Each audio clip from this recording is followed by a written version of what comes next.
Frankenstein by Mary Shelley, narrated by Owen Gemmer, text on screen courtesy of Project Gutenberg. Stay tuned at the end of the chapter as I, a high school English teacher, share some discussion questions for your reflection and that you can bring up in your English class, book club, or whatever other context you're reading this for. Chapter 11. It is with considerable difficulty that I remember the original era of my being. All the events of that period appear confused and indistinct. A strange multiplicity of sensations seized me, and I saw, felt, heard, and smelt at the same time. And it was, indeed, a long time before I learned to distinguish between the operations of my various senses. By degrees, I remember a stronger light pressed upon my nerves, so that I was obliged to shut my eyes. Darkness then came over me and troubled me, but hardly had I felt this, when, by opening my eyes, as I now suppose, the light poured in upon me again. I walked, and, I believe, descended, but I presently found a great alteration in my sensations. Before, dark and opaque bodies had surrounded me, impervious to my touch or sight, but now I found that I could wander on to liberty, with no obstacles which I could not either surmount or avoid. The light became more and more oppressive to me, and the heat wearying me as I walked. I sought a place where I could receive shade. This was the forest near Ingolstadt, and here I lay by the side of a brook, resting from my fatigue, until I felt tormented by hunger and thirst. This roused me from my nearly dormant state, and I ate some berries which I found hanging on the trees or lying on the ground. I slaked my thirst at the brook, and then lying down was overcome by sleep. It was dark when I awoke. I felt cold also, and half frightened, as it were instinctively, finding myself so desolate. Before I had quitted your apartment, on sensation of cold, I had covered myself with some clothes, but these were insufficient to secure me from the dews of night. I was a poor, helpless, miserable wretch. I knew and could distinguish nothing, but feeling pain invade me on all sides, I sat down and wept. Soon a gentle light stole over the heavens and gave me a sensation of pleasure. I started up and beheld a radiant form rise from among the trees.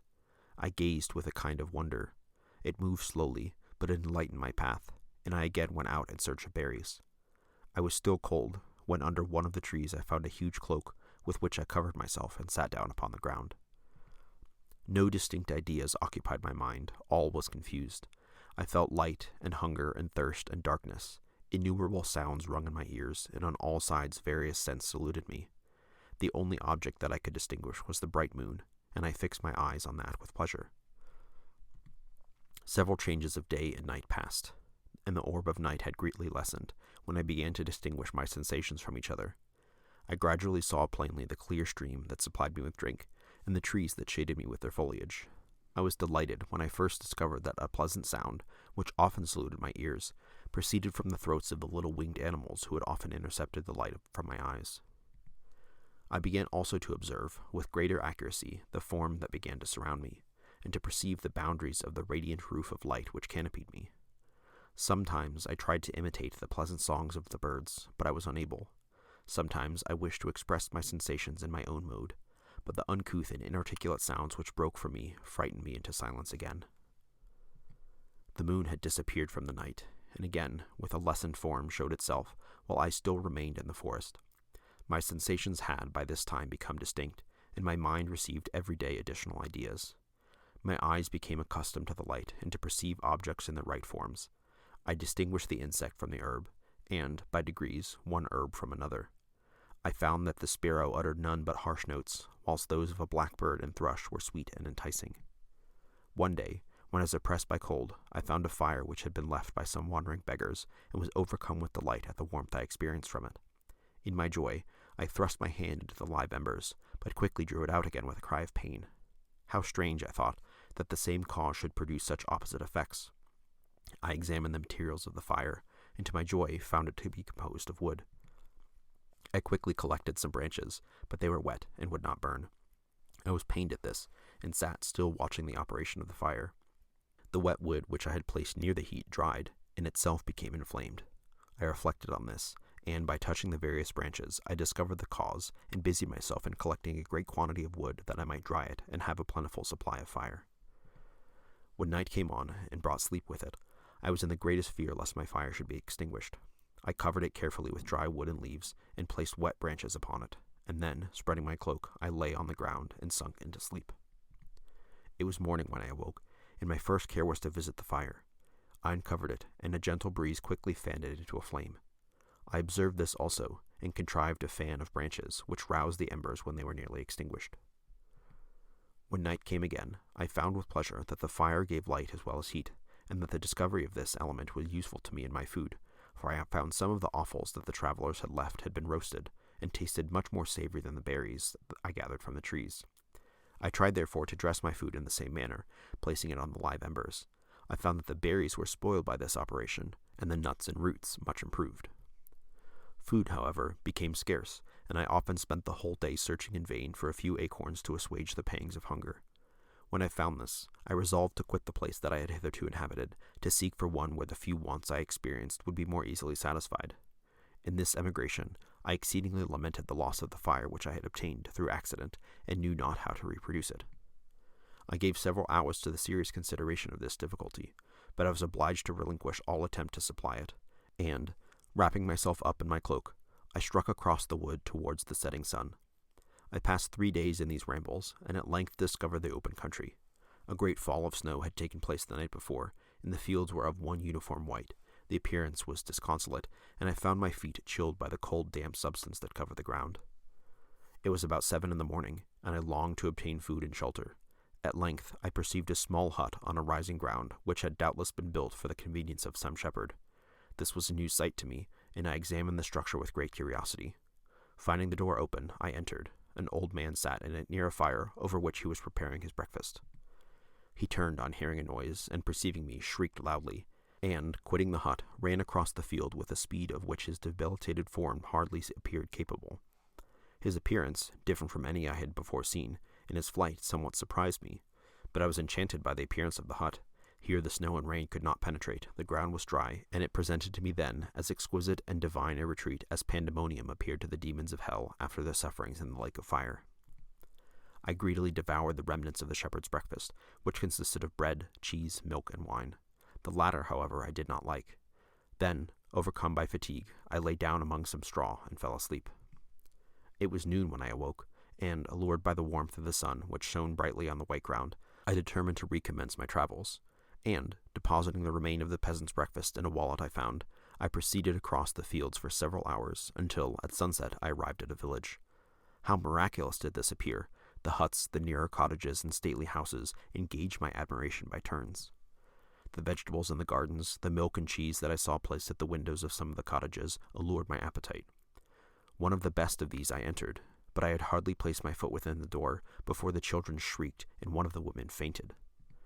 The whole village was roused, some fled, some attacked me, until, grievously bruised by stones and many other kinds of missile weapons, I escaped into the open country, and fearfully took refuge in a low hovel, quite bare, and making a wretched appearance after the palaces I had beheld in the village.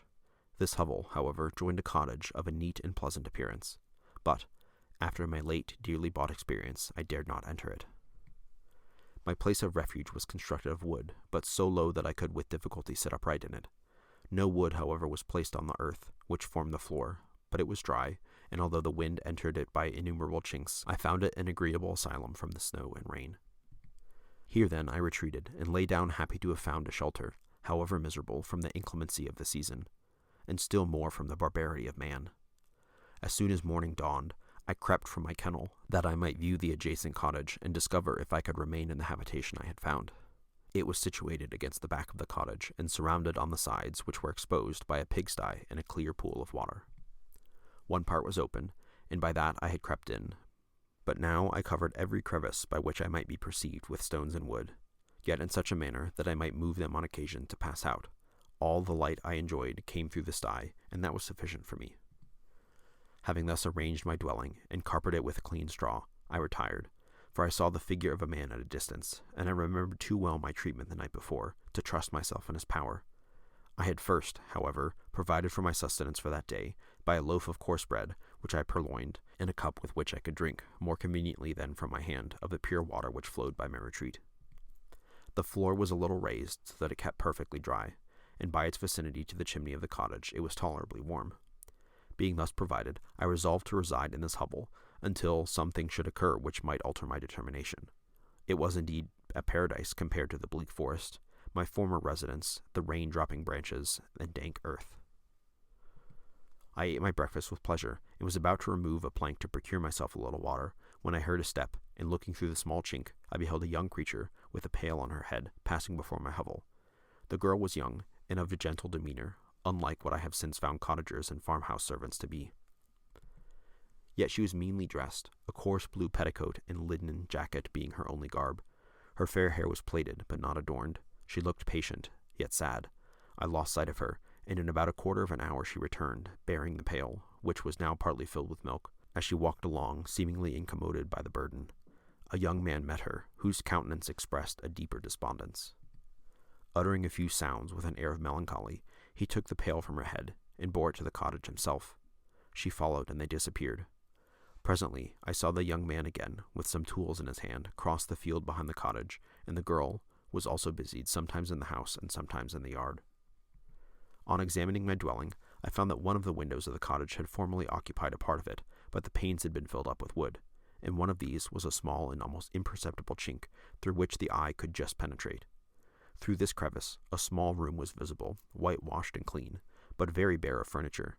In one corner, near a small fire, sat an old man, leaning his head on his hands in a disconsolate attitude. The young girl was occupied in arranging the cottage, but presently she took something out of a drawer, which employed her hands, and she sat down beside the old man, who, taking up an instrument, began to play, and to produce sounds sweeter than the voice of the thrush or the nightingale. It was a lovely sight even to me, poor wretch, who had never beheld aught beautiful before. The silver hair and benevolent countenance of the aged cottager won my reverence, while the gentle manners of the girl enticed my love. He played a sweet, mournful air, which I perceived drew tears from the eyes of his amiable companion, of which the old man took no notice, until she sobbed audibly. He then pronounced a few sounds, and the fair creature, leaving her work, knelt at his feet. He raised her, and smiled with such kindness and affection that I felt sensations of a peculiar and overpowering nature. They were a mixture of pain and pleasure, such as I had never before experienced either from hunger or cold, warmth or food, and I withdrew from the window, unable to bear these emotions. Soon after this, the young man returned, bearing on his shoulders a load of wood. The girl met him at the door, helped to relieve him of his burden, and, taking some of the fuel into the cottage, placed it on the fire. Then she and the youth went apart into a nook of the cottage, and she showed her a large loaf and piece of cheese. She seemed pleased, and went into the garden for some roots and plants, which she placed in water and then upon the fire. She afterwards continued her work, whilst the young man went into the garden and appeared busily employed in digging and pulling up roots. After he had been employed thus about an hour, the young woman joined him, and they entered the cottage together. The old man had in the meantime been pensive, but, on the appearance of his companions, he assumed a more cheerful air, and they sat down to eat. The meal was quickly dispatched. The young woman was again occupied in arranging the cottage. The old man walked before the cottage in the sun for a few minutes, leaning on the arm of the youth. Nothing could exceed in beauty the contrast between these two excellent creatures. One was old, with silver hairs and a countenance beaming with benevolence and love. The younger was slight and graceful in his figure, and his eyes were molded with the finest symmetry, yet his eyes and attitude expressed the utmost sadness and despondency. The old man returned to the cottage, and the youth, with tools different from those he had used in the morning, directed his steps across the field. Night quickly shut in, but, to my extreme wonder, I found that the cottagers had means of prolonging light by the use of tapers, and was delighted to find that the setting of the sun did not put an end to the pleasure I had experienced in watching my human neighbors. In the evening, the young girl and her companion were employed in various occupations which I did not understand, and the old man again took up the instrument, which produced the divine sounds that had enchanted me in the morning. So soon as he had finished, the youth began, not to play, but to utter sounds that were monotonous, and neither resembling the harmony of the old man's instrument nor the songs of the birds. I since found that he read aloud, but at that time I knew nothing of the science of words or letters. The family, after having been thus occupied for a short time, extinguished their lights, and retired, as I conjectured, to rest. Hi, I'm Mr. Gemmer. I'm a high school English teacher, and I'm here to discuss Frankenstein with you. This will cover discussion questions on Chapter 11. In his first days of life, in what ways does the creature resemble a newborn? And in what ways does he resemble more of an adult? What does this particular balance tell us about the nature of his creation and who he is? Similarly, in his first few days, how is he able to distinguish what is good from what is bad, what is helpful from what is harmful? If that skill is innate in him, do you think that means it's innate in all of us? As the chapter progresses, the creature meets the shepherd and then the whole village and then finally the family and the cottage. As he meets all of those people, how does his view of humanity shift? What does he learn about human beings and, by extension, about himself? If you're reading ahead to chapter 12, ask yourself this question. Does this particular portrayal of the creature seem to believe that humans or people at their very core are inherently good or are inherently bad? What does the story give you in terms of a case for one side or the other? That'll do it for these discussion questions on chapter 11. I'll have the audiobook ready for chapter 12, and I hope to see you back here. Until then, happy reading.